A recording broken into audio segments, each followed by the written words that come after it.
Ça va commencer, c'est bien.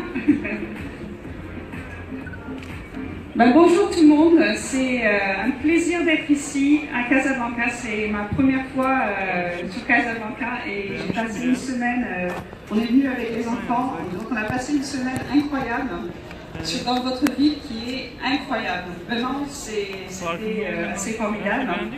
Et l'histoire, c'est j'ai rencontré Amina au mois d'octobre à Istanbul. C'était incroyable, une rencontre incroyable au milieu d'une exhibition à Istanbul. Elle m'a dit il faut absolument que tu viennes à Casablanca au mois d'avril. Donc voilà, Busy Queen Bee est à Casablanca, on arrive. Mais qu'est-ce que c'est de la Busy Queen Bee? Donc il y a beaucoup de gens qui sont passés qui me disent faites du miel. Non, c'est pas du miel, c'est pas trop du miel. Et ce qu'on fait, c'est j'ai toujours eu une passion pour le service client. Et donc je suis née à Paris, et donc j'ai vécu à Paris pendant longtemps. Et puis mon père, il a décidé d'aller ouvrir un restaurant dans le sud de la France. Donc depuis l'âge de 7 ans, je servais dans un restaurant et j'adorais cette relation avec les clients, de les voir heureux, de les voir revenir. Et j'ai toujours aimé ça. Donc en fait, j'ai fait l'école hôtelière à Nice. Et après, j'ai trouvé un travail à Jersey. C'est une petite île entre l'Angleterre et la France. Et donc, je voulais parler en anglais pour donner un meilleur service. Donc, j'étais là à Jersey pendant l'été. Et l'hiver, je faisais station de ski. Et toujours dans l'hospitalité. Après, je suis partie 1 an à travailler à Disney World, aux États-Unis, en Floride. Donc, si vous connaissez Disney, c'est incroyable. Et c'est magique, c'est vraiment magique de tous les points pour les clients qui vont justement à Disney. Mais nous, en tant qu'employés, c'est une expérience incroyable. Ils ont un service client, ils ont des formations qui sont franchement les meilleures du monde. Je ne peux pas trouver d'autres personnes qui font ça vraiment. Et c'était la première fois où j'ai vraiment découvert ce service client qui est trop important. N'importe qui a un business doit donner un bon service à son client. S'il n'y a pas de client, il n'y a pas de business. D'accord? Ouais. Ça, c'est clé. Mais la clé, c'est que vraiment, on donne les moyens à nos employés de donner ce service. On ne peut plus maintenant mettre un employé et lui dire tiens, vas-y, mets-toi derrière le comptoir et tu vas vendre les choses. Non. C'est plus comme ça. Maintenant, il faut vraiment donner les moyens aux employés, il faut leur donner, les former, il faut être là, il faut être présent, il faut leur montrer que vous voulez qu'ils soient valués dans ce qu'ils font. Donc en fait, moi j'ai commencé, je suis revenue des États-Unis, je suis revenue à Jersey pour travailler dans un hôtel, donc j'étais directrice d'hôtel. Et puis il y a 9 ans de ça, c'était une période assez mouvementée, et puis j'ai décidé de tout quitter. J'ai quitté l'hôtel où je travaillais, j'ai vendu la maison et j'ai commencé ma propre entreprise pour pouvoir être là, être une mère avec mes enfants, de pouvoir aussi travailler à la maison et de pouvoir avoir un business qui était incroyable et avec laquelle j'avais une passion. Et ma vision, c'était toujours d'aider les compagnies et d'aider l'île de Jersey de devenir meilleure dans ce qu'ils faisaient. Donc, si les compagnies, les entreprises augmentent leurs services et donnent un meilleur service, automatiquement, le chiffre d'affaires vont monter aussi. Donc, c'est normal.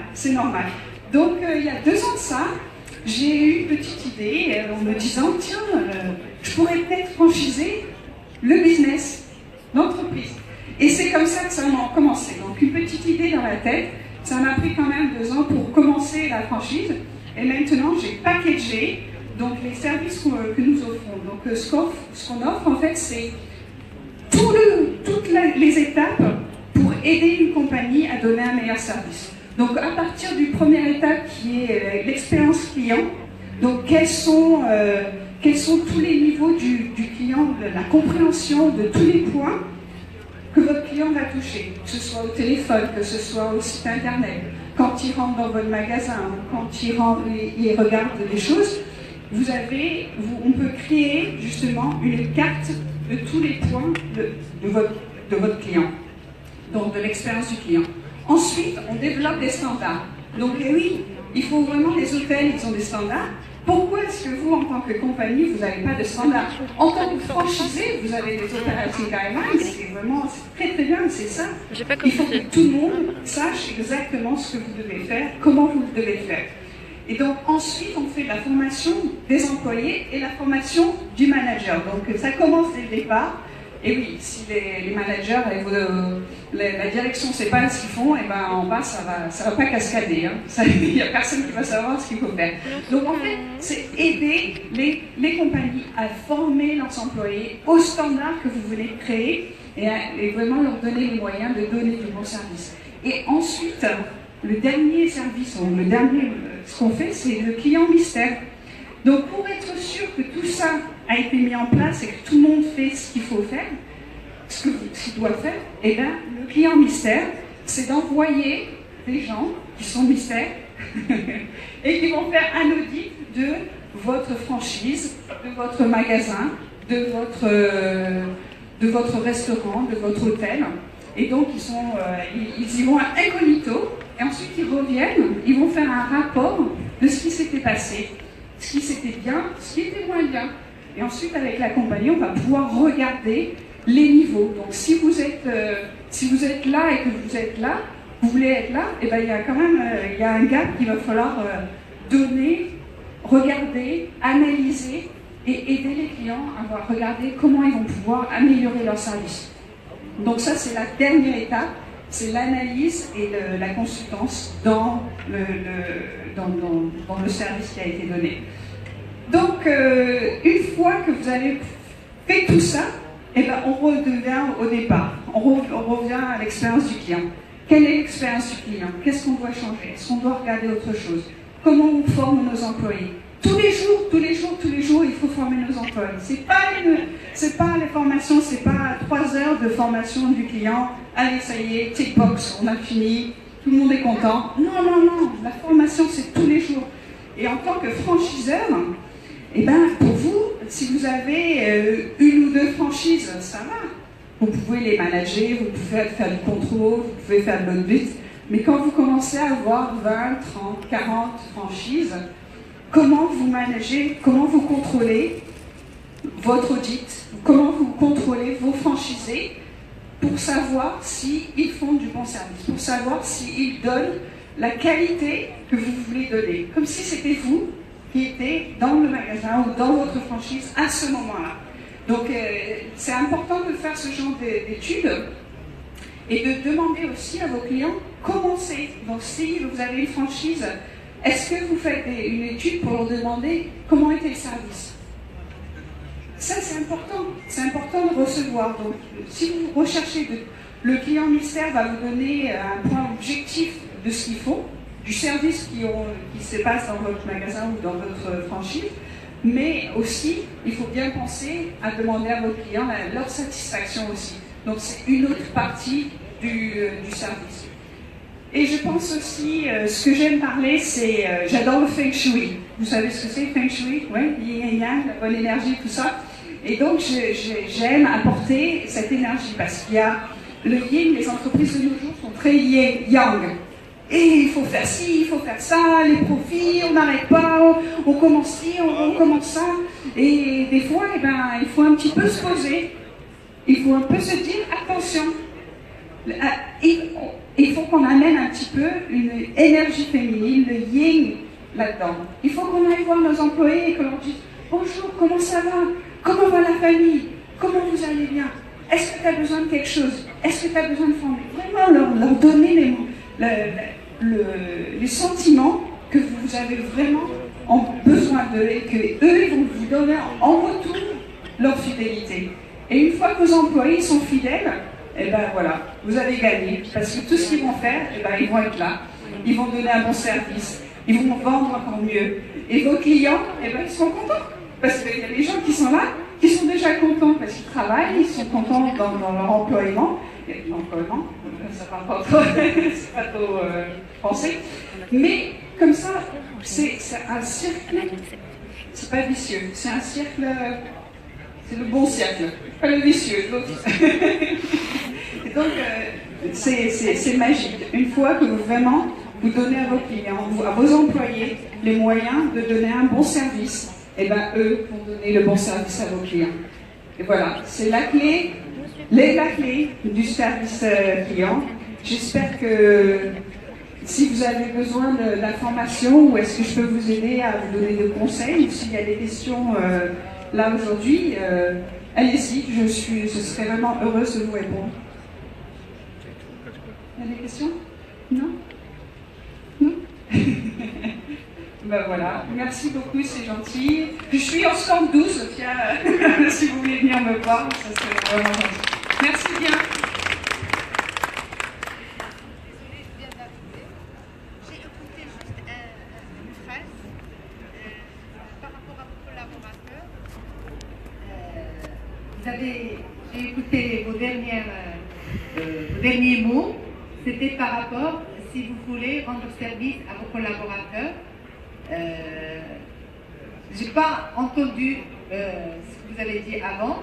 J'ai une entreprise, j'ai des collaborateurs que j'aime beaucoup et je cherche leur bonheur et je cherche à ce qu'ils soient bien dans leur peau, dans leur tête. Alors moi, ma question, vous proposez quoi? Merci. Eh ben, déjà, à mon avis, vous devez déjà le faire, parce qu'autrement, vous ne seriez pas ici. Mais donc, il y a des programmes que vous pouvez mettre pour leur donner encore plus de fidélité. Donc, est-ce que vous avez fait une étude de marché? Est-ce que vous leur avez fait une survey dernièrement à vos employés? Peut-être, c'est un bon moment de commencer. Vous faites un petit questionnaire d'une douzaine de questions pour leur demander qu'est-ce qui se passe? Qu'est-ce qui va? Qu'est-ce qui ne va pas? Vous le faites, pas de nom, ils n'ont pas besoin de donner leur nom.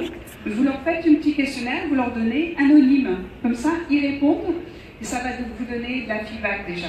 Vous allez avoir des commentaires, des bons, des moins bons. Mais les moins bons, c'est les meilleurs. Hein, parce que c'est ceux avec lesquels vous allez pouvoir apprendre. Donc ça serait un très bon commencement, vraiment de leur demander comment ils vont individuellement et ce qui se passe dans votre compagnie. Et ensuite, vous pouvez faire des trucs très simples. Un employé du mois. Si vous avez des commentaires de vos clients qui vous donnent, par exemple, ils ont envoyé un message en disant cette personne était vraiment super, ils ont du très bon service, vous pouvez créer un employé du mois. Donc, ce mois-ci, voilà, et leur donner 2 places de cinéma ou quelque chose. C'est pas toujours besoin que ce soit avec de l'argent monétaire. Le remerciement et leur montrer que vous valuez ce qu'ils font, c'est le plus gros service que vous pouvez leur donner. Est-ce que vous faites un petit peu de well-being au travail? Donc well-being, tout ce qui est savoir si vos employés sont en forme, est-ce qu'ils ont des pauses, est-ce que vous leur donnez des fruits ou des choses comme ça pour qu'ils soient en meilleure santé? Non, pas nécessairement. C'est quelque chose qui est maintenant qui est assez qui vient dans nos compagnies où on donne du temps pour le well-being. Donc peut-être une demi-heure de yoga à midi. C'est tout simple. On fait une séance de rire par jour. Super. Alors c'est magnifique, une séance de rire par jour. Un autre petit truc qui est vraiment, c'est très simple, mais si par exemple vous faites des petits meetings le matin, vous pouvez leur demander qu'est-ce que vous avez fait de bien hier. Juste un truc. Qu'est-ce que vous avez fait de bien pour votre client, pour votre collègue Et donc vous les mettez sur les post-it et vous les mettez sur un tableau dans leur derrière avec tout ce qu'ils ont fait super bien. Et en fait, on parle toujours de ce qui n'est pas bien. Donc le négatif amène le négatif, d'accord? Alors si vous avez un tableau derrière dans le bureau où vous voyez tous les jours les trucs qu'ils ont fait super bien, eh ben, ça va leur amener aussi du bon, de la bonne énergie tous les jours. Et à Noël, vous prenez tous les post-it et vous faites un livre avec. Voilà, merci beaucoup. Merci. Il y a d'autres questions?